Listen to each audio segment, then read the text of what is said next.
தெரியலையே இஷ்டம் உள்ள பிள்ளை மேல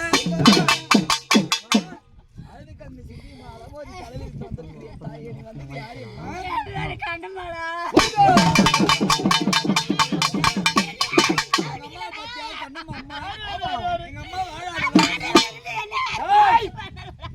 வந்து கண்ணம்மா வந்திருக்கதானே ஆமா கண்ணம்மா புகழ சொல்றேன்னு ஆமா ஏமா கண்ணம்மா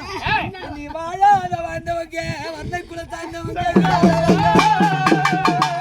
மக்களை பெத்தவங்க மனகுளிர வந்தவங்க ஒரு நாளையில உன்னை வரவழைத்த பாவியம்மா கண்ணம்மா ஏழு பிரார்த்தனை 7-8 வருஷம் பஞ்ச பிரார்த்தனை மக்களோட பிரார்த்தனை மறக்காதபடிக்கு பிள்ளைங்க செய்யறாங்களா எனக்கு சந்தோஷம்டா எந்த ஒரு குறை கிடையாது எனக்கு எந்த காரியம் கிடையாதுடா கல்யாணம் ஆயிடுச்சா உங்களுக்கு எனக்கு நான் பெத்த எடுத்தேன்டா மக்களா இங்க இருக்கிறாங்களா உன் சொந்த பந்தெல்லாம் எல்லாம் இருக்கிறாங்க போயிட்டா பாப்போம் யாரா இருக்கிறாங்க உன் கூட்டத்தில